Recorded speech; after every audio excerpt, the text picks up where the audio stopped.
এই 5 তারিখের ঘটনার পরে কিন্তু আমার কাছেই প্রথম অফার আসছিল যে আপনাকে একটা ভারত বিশাল অবিসংবাদিত নেতা হিসেবে আমরা গড়ে তুলবো, আপনি সামনে থাকবেন। শুধু যখন তাকে বহিষ্কার করে এই চিন্ময় কৃষ্ণ কিন্তু ইসকনের বিরুদ্ধে মামলাও করেছে সেই সময়, যে আওয়ামী লীগের সময় এই সমস্ত বড় বড় ঘটনাগুলো ঘটছে, গ্রামকে গ্রাম জ্বালিয়ে দিচ্ছে সেটার, এবং হিন্দুর সংখ্যাও কমে যাচ্ছে। তখন এই লীলারাজ ব্রহ্মচারী এবং চিন্ময়রা এরা কিন্তু সংবাদ সম্মেলন করে বলেছে যে না, হাসিনার আমলে 2008 থেকে 2023 সাল পর্যন্ত কোনো ঘটনা ঘটে নাই। মূলত হচ্ছে ইসকনের নামে চলছে, ইসকনের ধারে কাছেও নাই। এটা চলছে হচ্ছে চিন্ময় সে তো রীতিমতো ভাবে, আমরা যেদিন একজন বলছে যে তার প্রতি মাসে নাকি 2.5 লাখ টাকা লাগে হাত খরচ, তার এই টাকাটা কোথা থেকে আসে, কে আসে আমরা জানি না, এটা আমরা শোনা কথা আর কি। তো মূল বিষয়টা হচ্ছে তার পিছনে তো নওফেলরা আছে, এদিকে রংপুরের বিষয়টা আমরা শুনেছি, যেটা খালিদ মাহমুদ সহ আরো কয়েকজন আছে। তো তারা যদি মনে করে যে অন্যের পয়সায়, অন্যের শ্রমে, অন্যের লোক বলে আমি নেতা হয়ে যাব, তো এই লোভটা কে ছাড়ে? গেরুয়া ড্রেস পরলে অনেকেরই আবার মাথা ঠিক থাকে না। আপনার এইখানে দেখেন আজকে ভারত এনার বিরুদ্ধে বলতেছে, পক্ষে বলতেছে, কিন্তু ভারত কিন্তু রাম রহিমকে ঠিকই বিতাড়িত করেছে, এবং ভারত কিন্তু প্রতিনিয়ত এই সমস্ত সাধু সন্ন্যাসীদের ঠিকই সাইজ করে। এরা এত চতুর যে নিজেদের দায়ভারটা ইসকনের ঘাড়ে চাপিয়ে দিচ্ছে। এদের পিছনে যারা উস্কানিদাতা, তাদেরও আইনের আওতায় আনা উচিত বলে আমি মনে করি। এই দিকে দৃষ্টি দেওয়া উচিত। এই দিকে দৃষ্টি না দিয়ে তাদের দৃষ্টিটা ভিন্ন দিকে প্রবাহিত তারাই করছে কৌশল করে, যাতে মানুষ প্রকৃত আসামিদের, প্রকৃত যারা দুষ্কৃতিকারী তারা যেন বেঁচে যায়। এই মানুষের দৃষ্টি যেন ইসকন নিয়ে ভাবে। এই 5 তারিখের ঘটনার পরে কিন্তু আমার কাছেই প্রথম অফার আসছিল যে আপনাকে একটা ভারত বিশাল অবিসংবাদিত নেতা হিসেবে আমরা গড়ে তুলবো, আপনি সামনে থাকবেন। শুধু যারা অফার দিয়েছিল এই কথাটা আমি নাই বা বললাম, কারণ এটা নিয়ে অনেক ব্যাপার স্যাপার আছে।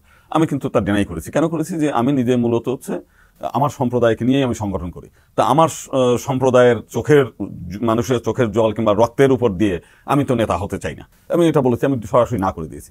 পরবর্তীকালে তারা বেছে নিয়েছে ইসকনের, উনি তো ইসকনের না, উনি 2023 সাল থেকে ইসকন থেকে বহিষ্কৃত, এবং তার বিরুদ্ধে ইন্টারন্যাশনাল চাইল্ড প্রোটেকশন যে টিম তাকে বহিষ্কার করেছে অনৈতিক কর্মকাণ্ডের বিষয় নিয়ে। সেটা নিয়ে সবাই জানে প্রত্যেকে, এবং ইসকনের মন্দির থেকে তাকে বহিষ্কার করা, ইসকন মন্দিরে এসে থাকতেও পারবে না এরকম। কিন্তু ওইখানে নওফেল সাহেব, আপনারা জানেন যে আওয়ামী লীগের এক নেতা, এবং আজম ও নাসির, ওনারা দুইজন হচ্ছে পুণ্ডরিক আশ্রম নামে একটা আশ্রমে, সেখানে শেল্টার দিয়ে উনার এবং আরেকটা লীলারাজ ব্রহ্মচারী দুইজনকে সহ আর কয়েকজনকে একটা টিম মিলে ওখানেই তাকে আশ্রয় দিয়েছে, এবং সেখানেই তারাই পেট্রোনাইজ করে তাকে রেখেছে। এবং যখন তাকে বহিষ্কার করে এই চিন্ময় কৃষ্ণ কিন্তু ইসকনের বিরুদ্ধে মামলাও করেছে সেই সময়। তার ইসকনের সঙ্গে দ্বন্দ্ব ছিল সেই সময় থেকে, কিন্তু যেহেতু আওয়ামী লীগ জড়িত ওদের পক্ষে, এবং আমরা যখন 2008 সাল থেকে 2023 সাল পর্যন্ত ব্যাপকভাবেই আন্দোলন করছিলাম যে আওয়ামী লীগের সময় এই সমস্ত বড় বড় ঘটনাগুলো ঘটছে, গ্রামকে গ্রাম জ্বালিয়ে দিচ্ছে সেটার, এবং হিন্দুর সংখ্যাও কমে যাচ্ছে, এটা নিয়ে যখন আমেরিকার কংগ্রেসম্যানরা এসে বাংলাদেশে এসে তদন্ত করে রিপোর্ট পেশ করলো, তখন এই লীলারাজ ব্রহ্মচারী এবং চিন্ময়রা এরা কিন্তু সংবাদ সম্মেলন করে বলেছে যে না, হাসিনার আমলে 2008 থেকে 2023 সাল পর্যন্ত কোনো ঘটনা ঘটে নাই, হিন্দুরা অত্যন্ত সুখে আছে, ভালো আছে। এবং শুধু তাই না, জো বাইডেনকে তারা চিঠি লিখেছে যে এদের বিরুদ্ধে ব্যবস্থা নিতে, কংগ্রেসম্যানদের বিরুদ্ধে। তার তাদের এত তারা তো ধর্ম চর্চা করবে, আধ্যাত্মিক চর্চা করবে, তো তারা এই দেশের হিন্দুদের কি হচ্ছে না হচ্ছে আমেরিকার বিরুদ্ধে, আমেরিকার প্রেসিডেন্টের কাছে তারা চিঠি লিখছে। কারণটা কি? সে 2023 সালে। তার তখন থেকেই তারা হচ্ছে আওয়ামী লীগের পারপাস সার্ভ করার একটা পরীক্ষিত নেতা। মূলত হচ্ছে ইসকনের নামে চলছে, ইসকনের ধারে কাছেও নাই। এটা চলছে হচ্ছে চিন্ময় সে তো রীতিমতো ভাবে, আমরা যেদিন একজন বলছে যে তার প্রতি মাসে নাকি 2.5 লাখ টাকা লাগে হাত খরচ, তার এই টাকাটা কোথা থেকে আসে, কে আসে আমরা জানি না, এটা আমরা শোনা কথা আর কি। তো মূল বিষয়টা হচ্ছে তার পিছনে তো নওফেলরা আছে, এদিকে রংপুরের বিষয়টা আমরা শুনেছি, যেটা খালিদ মাহমুদ সহ আরো কয়েকজন আছে। তো তারা যদি মনে করে যে অন্যের পয়সায়, অন্যের শ্রমে, অন্যের লোক বলে আমি নেতা হয়ে যাব, তো এই লোভটা কে ছাড়ে?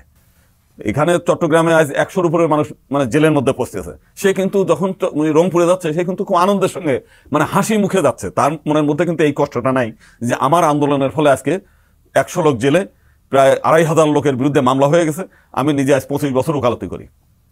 একজন মানুষের বিরুদ্ধে যখন মামলা হয়, তার যে আহাদারি, তার আত্মীয় স্বজন, তার ছেলে মেয়েদের কোর্টের প্রান্তে প্রান্তে দৌড়াইতে উকিলের ফি, পেশকারের ফি, শেষদার, নানান জনের অর্থ দিতে পরিবারগুলো একেবারে নিঃস্ব হয়ে যায়।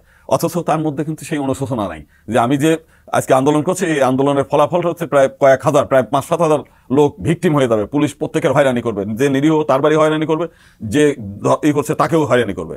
এই হয়রানির ফলাফলে, আমার কর্মকাণ্ডের ফলে আজকে সমস্ত হিন্দু সমাজ আজকে ভিকটিম হয়ে যাচ্ছে সমস্ত জায়গায়। এই যে মাদারীপুরের এক জায়গাতে সেই কালকে তাড়ায় দিয়েছে ইসকনের লোকদেরকে, এবং সাধারণ হিন্দুরা রাস্তায় হাঁটতে পারতেছে না, অনেকেই ভয় পাচ্ছে, মনে করছে শাখা হিন্দুর পড়ে যাবো, বিপদে পড়বে। না, এর দায়িত্ব নাই। সে তো নেতা হয়ে আনন্দিত বোধ করতেছে, আমি বিশাল নেতা হয়ে গেছি। গেরুয়া ড্রেস পরলে অনেকেরই আবার মাথা ঠিক থাকে না।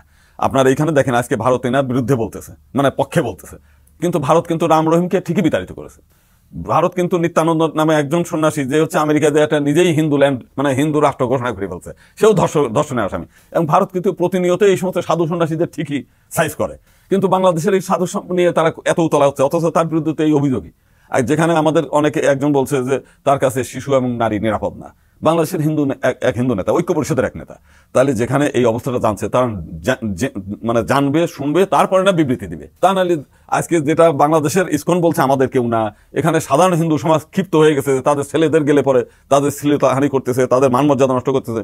নারীরা বলতেছে, তাদের ভক্ত সংঘরা বলছে যে এদের দ্বারা আমাদের এই সন্ন্যাসী, এই সমস্ত মানে খারাপ সন্ন্যাসীদের কারণে আমরা ধ্বংস হয়ে যাচ্ছি, অথচ সেটাকে নিয়ে তারা রাজনীতি খেলতেছে। এরা এত চতুর যে নিজেদের দায়ভারটা ইসকনের ঘাড়ে চাপিয়ে দিচ্ছে। অথচ আজকে উচিত ছিল যে সমস্ত জায়গাতেই মিছিল মিটিংয়ে সনাতনী জাগরণ মঞ্চ যেটা, তাদের নেতাদেরকে ধরা, তাদের নেতাদের জিজ্ঞাসাবাদের আওতায় আনা। কিন্তু জনগণ কেন যেন মানে আমাদের যারা সংখ্যাগরিষ্ঠ মানুষ কিংবা প্রশাসন কিংবা যারা সরকার চালাচ্ছে, এরা কেন যেন এই আসামিদেরকে ছেড়ে দিতে চায়, এদের শাস্তির আওতায় আনতে চায় না। এমনকি শুধু তাই না, এদের পিছনে যারা উস্কানিদাতা, তাদেরও আইনের আওতায় আনা উচিত বলে আমি মনে করি। এই দিকে দৃষ্টি দেওয়া উচিত। এই দিকে দৃষ্টি না দিয়ে তাদের দৃষ্টিটা ভিন্ন দিকে প্রবাহিত তারাই করছে কৌশল করে, যাতে মানুষ প্রকৃত আসামিদের, প্রকৃত যারা দুষ্কৃতিকারী তারা যেন বেঁচে যায়। এই মানুষের দৃষ্টি যেন ইসকন নিয়ে ভাবে, এটাও কিন্তু তাদের কৌশল। এই ফাঁদে যেন মানুষ না পড়ে,